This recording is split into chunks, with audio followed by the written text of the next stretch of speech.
I got my trusty phone here. Let's go ahead and pull up. But they were gonna go ahead and put the title on Akira Tozawa. Maybe they're waiting for SummerSlam for that. I know that Neville is probably like the best thing going right now in all of WWE when it comes to his in-ring work, his outer-ring work. Everything he does seems to be very, very smooth and cool and just on point. And I think that it was, but I still thought that the way they were going, they were really going to give Akira Tozawa the interesting. They're very, the finish was kind of interesting. I think the finish came, you know, a little bit after. That's good to hear. Neville beats Akira Tozawa in a pretty good match I saw at a kickoff show. So now we go to the main show, and surprisingly, Bray Wyatt and Seth Rollins leads off the pay-per-view, and this one was very interesting. I did not see that one coming. I would have thought that the women were going to lead off, or Big Cass and Enzo. I thought that way they would let off. Could have put this one down later on in the card because of Seth Rollins' name, but who knows? So, what did happen was Bray Wyatt got the victory, and he beat Seth Rollins, and that's actually really interesting. I wonder how long they're going to keep going with this, because this one was... Now, I have to say, I need to be honest, I didn't watch all of the match, per se. Something else was distracting my interest from tournament, so I didn't see all of it. I didn't know that Bray Wyatt won, but the part on to build back up Bray Wyatt, which would be very interesting. But I think right now Bray Wyatt is what he is, and that's kind of what Seth Rollins calls him. He's a false prophet. And, you know, it's kind of like you can't go ahead and you can't be that, you know, without winning. You can't be what he said without winning, and as long as he continues to lose, he's going to be a false prophet. So maybe that's what they're doing. They're going to bring him some victories, bring him back to where he was at a few years ago when he debuted, and maybe that's why he's going to be exactly who he is. So anyway, Bray Wyatt beat Seth Rollins. That's the opening match, which was very, very strange.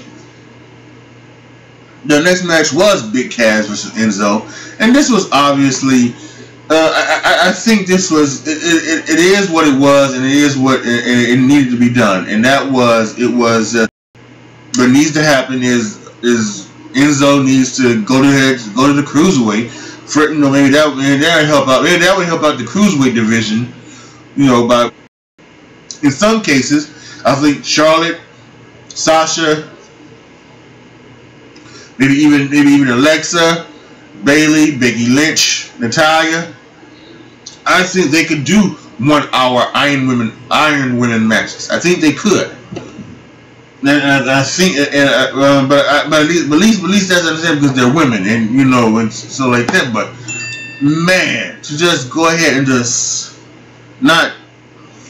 No, I don't see that. I wasn't a big fan. 30 seconds, that was a fall. I kind of like how they tried to do it, but again, if it was an hour, they could have not rushed that. Let's jump close to the end. Excuse me, where we do have yeah, and it's tied up. It's tied up 3-3, and there's about, you know, several seconds left, and they just get the pinfall on Sheamus. I believe Jeff did, and Matt goes to on top. Jeff goes to the other top. Matt comes down with an elbow. Jeff comes down with a splash.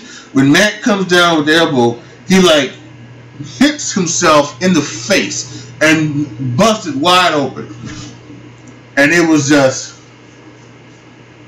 It looked like it actually looked like he made, you know, if we didn't know any better, you might have thought he did a little, you know, shit over here on the side of his face, you know, but you know, but he did the, you know, but he hit himself in the eye and it was busted open, and it was crazy. But so then they went ahead and they did they finished the match, and the rainfall was they did the Twist of Fate and the Swanton under Sheamus. And when Jeff came down, he was not Sheamus was the legal man. It was actually Cesaro, and Cesaro covered him up for the 1, 2, 3, got the victory, and then for the last couple of seconds he ran around the ring to get away from Jeff.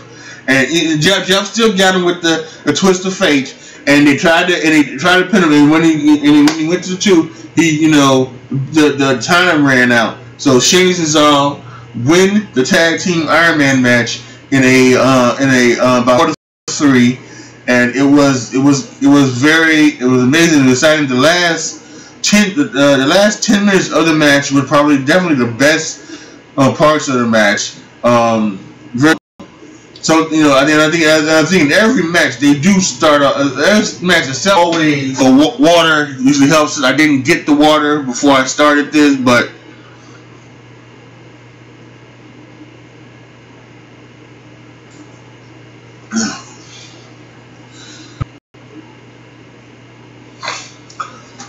so let's continue with the review.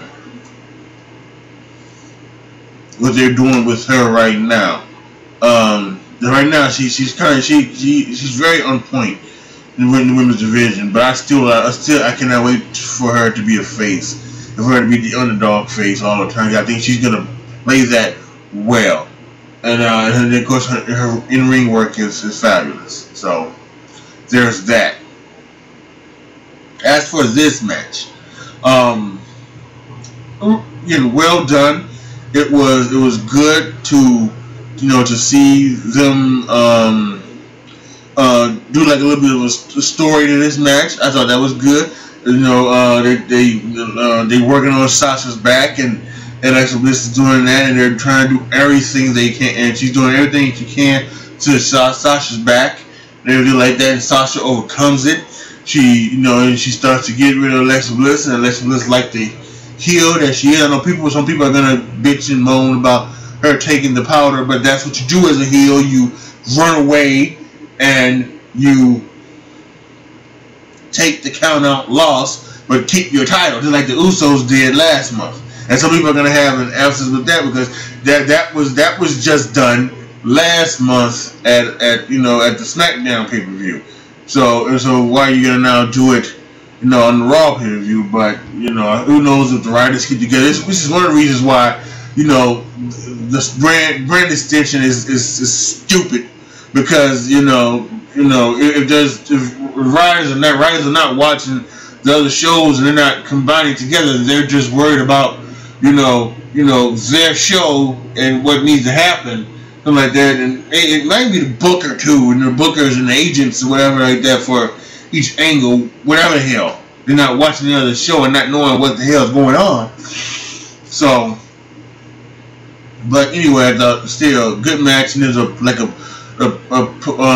post-match fight, and it looked like Alexa Bliss was going to DDT Sasha Banks through a table, and Sasha Banks pushed it off and goes the double knees route onto Alexa Bliss on the concrete floor, no less, very close to hitting her head against the steel railing. So I thought that was tremendous as well. So like that. Obviously they're gonna do something else at SummerSlam, more than likely between these two.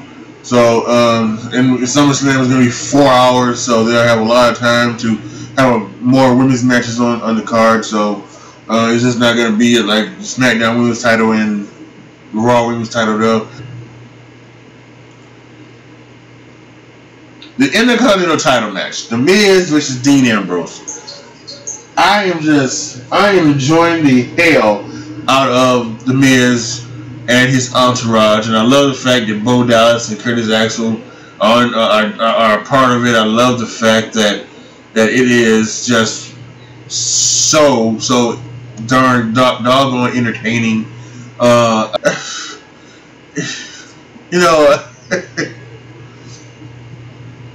I'm just not a fan of the rebound thing where he goes and loads the ropes and goes under, and then he comes back with a clothesline. I am not a fan of that because it is now becoming more and more contrived as he does it, and they do, and this time when he did it this time, he did it, and they Bo Dallas and Curtis Axel, they pulled him out. They put him out of the ring and beat down on him, but it is just kind of old and tired. And talk about somebody who's in need of a heel turn is without a doubt Dean Ambrose. He needs a heel turn, or he needs something new to motivate him, or you know, maybe that's what I would do. Maybe what I would do is maybe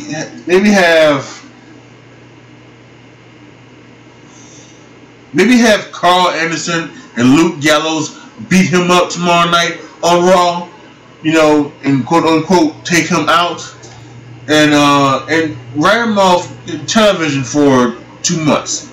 Just leave him on television for 2 months. You know, tell him he can go home, rest up, and in 2 months he can come back, and maybe come back with a renewed vigor or something, or something new for him to do or something, and he can take on the club, and maybe he needs like a tag team partner or something like that, and maybe, you know, you can find a tag team partner, maybe in Finn Balor or something like that. Who knows? So whatever. But anyway, The Miz keeps his Intercontinental title with the help of the Miztourage and of course his beautiful wife Maurice, and he continues to win the Intercontinental title, beats Dean Ambrose.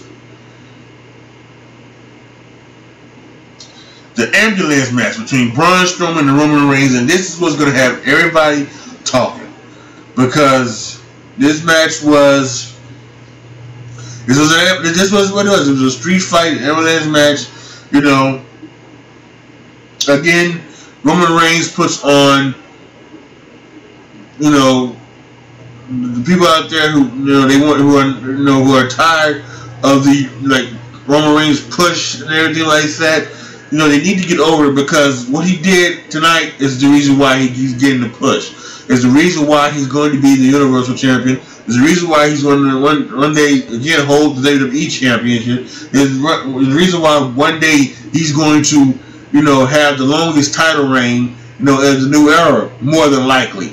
And that's because what he goes out there and does in the ring, performs, is amazing. It was epic. I loved the finish. I really did.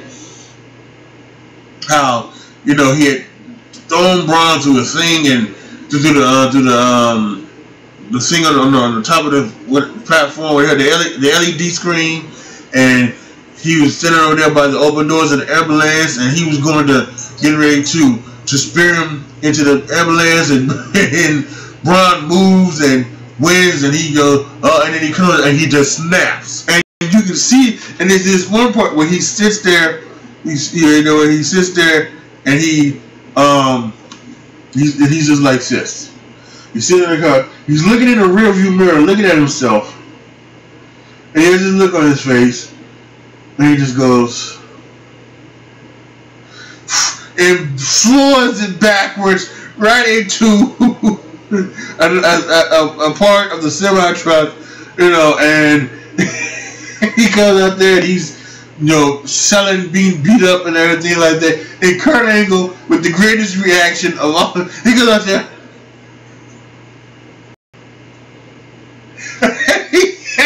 It is just amazing, and they to sell it even more, they go ahead and they have Kurt Hawkins and Heath Slater go out there and put on a match as if, you know, as if this was not expected.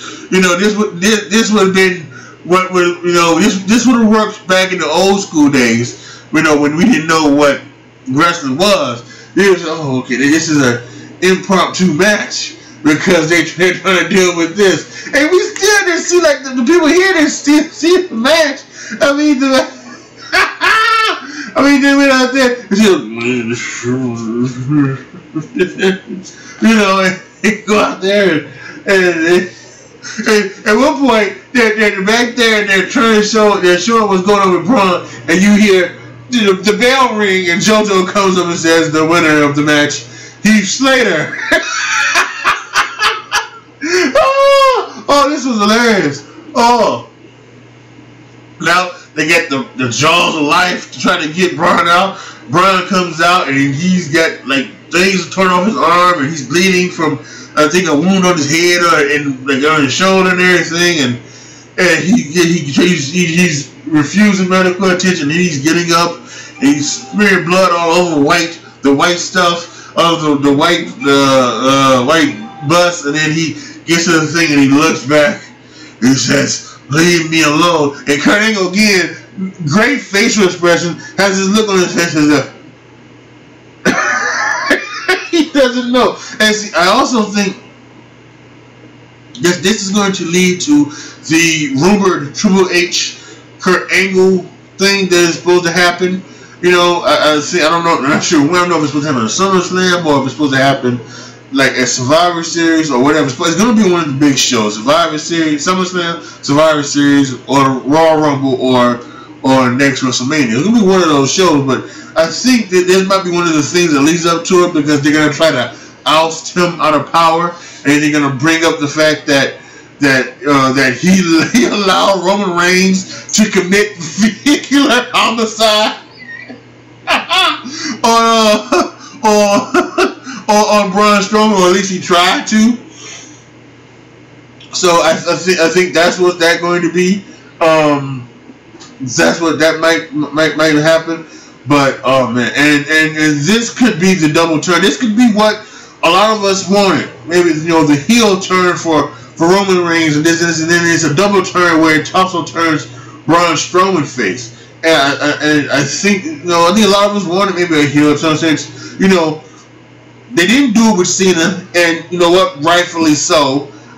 Maybe, I guess, but no, not rightfully so, wrongfully so. He should have turned heel, no matter how much merchandise he was selling or anything like that, or no matter how much the kids loved him. He needed a heel turn in there. He needed a heel turn. Like I always say, you know, Steve Austin.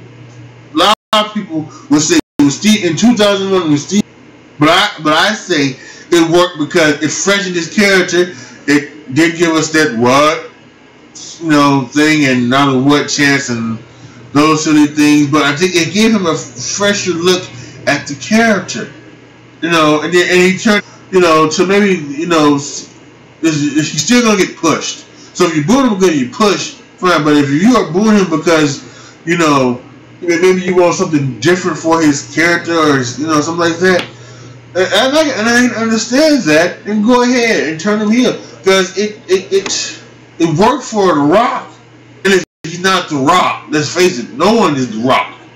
But it's been known to work, so give it a shot. So if this is a heel turn, a double turn, whatever, this could be epic. We'll have to see tomorrow night. Is he gonna come out and say, you know, he gonna come out and say, "I did what I had to do, you know, to end it with Braun Strowman, and if you don't like it, you can kiss my ass"? Good. But he comes out there and says, you know, this is part of his stick as a heel. But there was some really good stuff in this match. I thought it was short. It was a short match. I don't know if this was intended to be a short match, or if they overran it and decided to cut it short. But for whatever it was, I kind of feel like that they wanted this to be a short match. I really do. Because I really do think that they have, you know, they know that what they can do is put on the Match of the Year candidate between these two, and I really do think that they're not going to give, you know, the Match of the Year, you know, what could be the greatest match in WWE history between Brock Lesnar and Samoa Joe. They're not going to give away that match on Great Balls of Fire. You know, this could be the WrestleMania match. This could be, you know, Brock Lesnar versus Samoa Joe. Maybe later on down the lines, Brock Lesnar comes back again for Samoa Joe. Samoa Joe gets a victory, just like he did tonight against Brock Lesnar. And then maybe at WrestleMania 34 in New Orleans, you'll get what Jim Cornette said on Table for Three, we'll get Samoa Joe.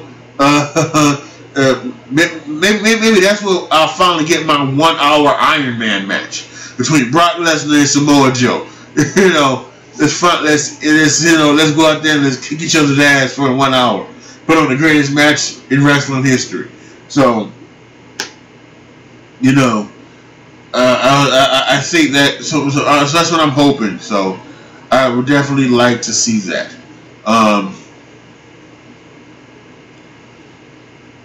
So yeah, and that's for the match. Again, it was short, but that was good. It wasn't a squash. Joe got his shit in, like you see. Joe got his. Joe Lesnar got his shit in. Both were all. It was good. It was clean. It was short and sweet, but it made it was solid. Just like Goldberg and Lesnar was solid. It was short but solid. This was short and solid. I said about Lesnar and Goldberg. If a 5-minute match, 5-minute 46-second match could be a 4-star match, that's it was. I think that's the same as here. I don't know necessarily how long it was. Maybe about 8 or 9, like maybe somewhere in the 8 to 10 minute range, somewhere around there. But with every Lesnar match.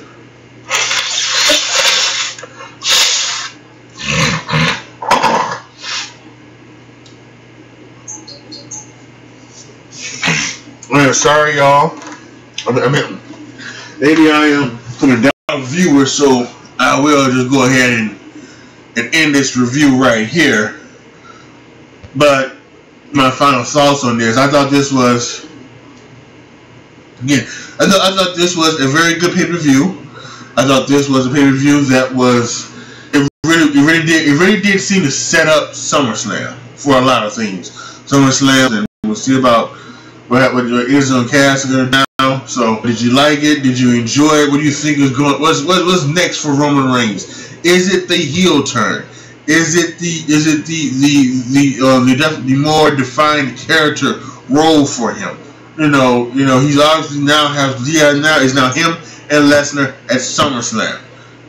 So what will that be like? Is that going to be like Lesnar's last 2 matches have been with Goldberg and with Samoa Joe? Is it just going to be high impact, get your shit in, and then go home? Or are they going to try to have an actual wrestling match out there? So, we will see. So, it's like Great Balls of Fire or anything like that. I've been doing rapid reactions, other things like when Adam West passed, I did a rapid reaction on that. And other things that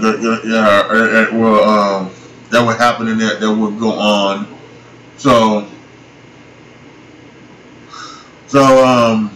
Yeah. So I'm coming back to doing live rapid reactions after the pay-per-views and after big events and things like that.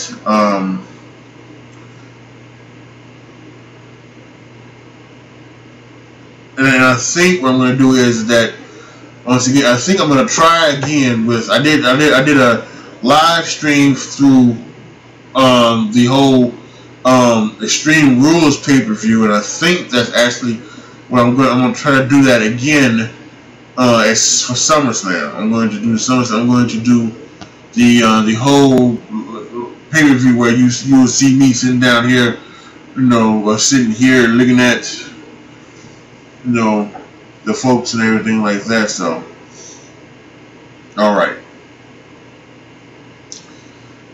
Thank you guys so much for watching. Make sure you like the video, share the video, and subscribe to